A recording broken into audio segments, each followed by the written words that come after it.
Ministère Bethesda. Ministère Bethesda. Ministère Bethesda. Shalom bien-aimés dans le Seigneur, bonjour et bienvenue à tous dans notre programme de dévotion matinale. Ce matin, je viens te parler de l'affermissement. Jésus nous dit dans Jean chapitre 16 au verset 33 que vous aurez des tribulations dans le monde, mais prenez courage car j'ai vaincu le monde. Bien-aimé, Jésus nous prévient que nous aurons des tribulations dans le monde. Lorsqu'on parle des tribulations, on parle des difficultés. Lorsqu'on parle des tribulations, on te parle des combats, on te parle des challenges. Jésus te dit, prends courage car il a vaincu le monde. Il te dit que le fait qu'il ait vaincu le monde ne t'épargnera pas des tribulations. C'est inévitable. Il te dit que vous aurez des tribulations. C'est inévitable. Voilà pourquoi tu dois prendre courage. Tu dois te fortifier. Parce qu'un chrétien mal affermi, c'est un chrétien qui, lorsque il a des problèmes, lorsqu'il a un problème, il va partout à la recherche de la solution. Un chrétien mal affermi, c'est un chrétien qui se laisse emporter par tout vent de doctrine. Un chrétien mal affermi, lorsqu'il a un problème, il va partout à la recherche de la solution à son problème. La Bible te dit dans Ésaïe chapitre 43, à partir du verset 2, que si tu traverses les eaux, je serai avec toi et les fleuves ne te submergeront point. Jésus ne te dit pas que la marche sera facile, mais il te dit que pendant que tu seras en train de traverser les eaux, il sera avec toi. Et parce qu'il sera avec toi, ce qui est censé te détruire ne te détruira pas parce que lui sera avec toi. Parce que lui, il est avec toi. Il te donnera la force de surmonter ce problème. C'est ce que le Seigneur te garantit. Voilà pourquoi fortifie-toi et prends courage. Il dit, car j'ai vaincu le monde. Bien-aimé, il y a un chrétien qui doit se fortifier. Un chrétien qui se fortifie, c'est un chrétien qui a une foi à toute épreuve. C'est ça le mot, il a une foi à toute épreuve. Quand vient la tentation, il se réfère aux histoires de la Bible. Il se rappelle qu'il y avait un paralytique qui avait fait 38 ans au bord de l'eau, là où l'ange descendait et agitait l'eau. La Bible déclare que le malade qui descendait en premier était guéri. Mais cet homme est resté là pendant 38 ans. Au moment opportun, Jésus l'a guéri. Un chrétien affermi, c'est un chrétien qui se réfère sur la parole de Dieu. Il se souvient que la Bible nous parle d'Abraham qui avait une bonne relation avec Dieu. Cependant, la Bible déclare que jusqu'à 99 ans, l'enfant de la promesse ne venait pas. Il a eu l'enfant de la promesse à 100 ans. Un chrétien affermi se rappelle que Isaac avait la promesse. Cependant, la Bible déclare que Rebecca était stérile. Mais au moment opportun, Dieu se souvint de sa promesse. Dieu s'est souvenu de ce qu'il avait dit à son serviteur et il a accompli sa promesse. Il est important de se fortifier. Parce que derrière le combat, derrière ce qui te fait pleurer, derrière ce qui te vole ta joie, se cache l'ennemi qui vise ta foi. Ce qui te rend agréable à Dieu, c'est ta foi. La Bible déclare que sans la foi, il est impossible d'être agréable à Dieu. Car celui qui s'approche de Dieu doit croire que Dieu existe et qu'il est le rémunérateur de ceux qui le cherchent. Autrement, qu'il est la solution à son problème. Il est celui qui récompense ceux qui le cherchent. Bien aimé, de fois, pour le même problème, il y a quelqu'un qui a renié la foi. Pour le même problème, il y a quelqu'un qui a abandonné Dieu. Il y a quelqu'un qui s'est tourné vers les Baals. Mais toi, bien-aimé, tu persévères parce que tu te fortifies. En te fortifiant, tu prends courage. Lorsque nous lisons dans 1 Thessaloniciens chapitre 3 du verset 1 au verset 5, la Bible dit que c'est pourquoi impatients que nous étions et nous décidons à rester seuls à Athénès. Nous envoyâmes Timothée, notre frère, ministre de Dieu dans l'évangile de Christ, pour vous affermir et vous exhorter au sujet de votre foi, afin que personne ne fût ébranlé au milieu des tribulations présentes, car vous savez vous-même que nous sommes destinés à cela. Bien-aimés, ici l'apôtre Paul, dans sa lettre aux Colossiens, leur rappelle qu'ils sont destinés à des tribulations. Il leur rappelle qu'ils sont destinés à cela. Il est important, bien-aimé, que tu te rappelles de ça. La vie en Jésus ne te garantit pas une vie sans combat. Le fait de croire en Dieu, le fait de venir à l'église, d'être chrétien, de manifester les dons spirituels ne te garantit pas une vie sans combat. Joseph avait la promesse. Il avait la promesse, bien-aimé, mais il s'est retrouvé en Égypte autant qu'esclave. Et c'est là-bas où Dieu l'a élevé. C'est là-bas où Dieu s'est souvenu de lui. Abraham avait la promesse. Isaac avait la promesse. Cependant, la Bible te dit que Rebecca était stérile. Isaac a dû prier pour sa femme. Et au moment opportun, c'était pas aussi aussitôt, au moment opportun, Dieu l'a exaucé. Il a accompli sa promesse. Un chrétien affermi, c'est un chrétien qui se réfère sur les histoires de la Bible. C'est un chrétien qui se réfère sur la parole de Dieu. Il se souvient qu'il y a un certain Job, que la Bible nous précède, dans la Bible nous précise qu'il était droit et intègre. Mais cependant, il avait tout perdu. Il avait perdu ses biens. Il avait perdu tous ses enfants. Et toi, des fois, tu dis, qu'est-ce que j'ai fait pour mériter ça? Moi, je vais te demander, qu'est-ce que Job avait fait pour mériter ça? Amen. Deux fois, tu n'es même pas plus intègre que Job. Deux fois, tu n'es même pas plus intègre que Job. Job, c'est Dieu lui-même qui rend le témoignage. Il dit qu'il est intègre et droit. Il est intègre et droit. Bien-aimé, c'est important. C'est important de te fortifier, de prendre courage.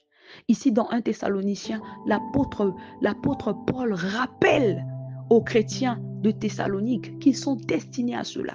Il envoie Timothée afin d'affermir le peuple de Dieu en les exhortant. C'est important, bien-aimé. Tu dois lire la parole de Dieu, écouter les prédications, écouter la parole de Dieu. Parce que la foi vient de ce qu'on entend.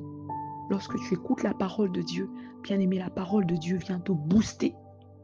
Il dit afin que personne ne fût ébranlé au milieu des tribulations présentes. Car vous savez vous-même que vous êtes destiné à cela. Toi qui te demandes, oh, qu'est-ce que j'ai fait pour mériter ça? Nous sommes destinés à cela. Il dit lorsque nous étions auprès de vous, nous vous annoncions d'avance que nous serions exposés à des tribulations comme cela est arrivé et comme vous le savez. Ainsi, dans mon impatience, j'envoyais m'informer de votre foi dans la crainte que le tentateur ne vous eût tenté et que nous n'eussions travaillé en vain. Ici, l'apôtre Paul s'inquiète. Il fait le suivi des âmes. Il fait le suivi des âmes. Parce qu'il sait que quand vient la tribulation, un chrétien peut régner la foi. Quand vient la tribulation, bien-aimé, il y a des gens qui ont régné la foi. La maladie perdure, il a régné la foi. Il dit non, si Dieu était capable de guérir cette maladie-là, j'allais guérir. Il a oublié que dans la Bible, il y a des gens qui ont attendu. Il y a quelqu'un qui a attendu pendant 38 ans. Il y a un chrétien de foi qui a renié la foi parce qu'il a prié pour un mort et le mort n'est pas revenu à la vie. Il dit non, la résurrection là, c'est un mythe, ça n'existe pas. Il a renié la foi. Il a renié la foi. Il a oublié que les apôtres n'avaient pas ressuscité tous les morts dans toutes les morgues à leur époque. Je ne sais pas s'il y avait des morgues, mais on ne nous dit pas que partout ils partaient là où il y avait des veillées et ressuscitaient les morts. La Bible nous parle même de Jésus qui n'avait pas pu faire beaucoup de miracles dans sa patrie parce qu'ils étaient incrédules. Jésus, bien-aimé, Dieu manifesté dans la chair. Il est important de se fortifier, de prendre courage. Derrière ce qui te fait pleurer, se cache l'ennemi qui vise ta foi. Fortifie-toi et prends courage. L'apôtre Paul ici rappelle aux chrétiens de Thessalonique que nous sommes destinés à cela. Vous aurez des tribulations. Nous aurons des tribulations, bien-aimés. Fortifie-toi et prends. Lorsque nous lisons dans Luc 22, à partir du verset 31, la Bible dit que le Seigneur dit, Simon, Simon, Satan vous a réclamé pour vous cribler comme du froment. C'est-à-dire, Satan vous a demandé pour vous secouer comme le blé dans un tamis. Il dit, mais j'ai prié pour toi. Donc, il n'a pas prié pour eux tous, mais il a prié pour Simon. Il dit, afin que ta foi ne défaille point. Et toi, quand tu seras converti, affermis tes frères. Cette parole est extraordinaire. Satan réclame les disciples pour les secouer. Il leur réclame, il leur demande, comme il avait demandé à Dieu, Job. Il dit, permets-moi seulement de frapper. Dans ce cas, si Satan réclame les disciples, il demande pour les secouer. Mais Jésus dit, il dit qu'il a prié pour Simon, c'est-à-dire pour Pierre, afin que sa foi ne défaille point. Mais il dit que quand toi tu seras converti, affermis tes frères. Donc, il prie pour Simon et il donne à Simon, il confie à Simon la responsabilité de fortifier les autres. Je viens dire à quelqu'un que Dieu te fortifie pour fortifier les autres en retour. Toi qui n'aimes pas témoigner, est-ce que tu sais combien de personnes attendent ce témoignage-là pour être fortifiées? Il y a peut-être quelqu'un qui traverse la même situation que toi. Mais toi, tu prends ton témoignage, tu gardes. Tu ne sais pas que ton témoignage va booster, fortifier quelqu'un. Il y a peut-être quelqu'un qui ne croit pas en la guérison miracle. Il y a peut-être quelqu'un qui ne croit pas en la résurrection des morts. Il y a peut-être quelqu'un qui ne croit pas. Qui ne croit pas que Dieu peut bouleverser, changer, transformer la vie d'une personne. Mais toi, tu caches ton témoignage. Est-ce que tu sais combien de personnes attendent ce témoignage pour être fortifiées? Dieu dit à Simon que j'ai prié pour toi afin que ta foi ne défaille pas. Mais toi, quand tu seras converti, affermis tes frères.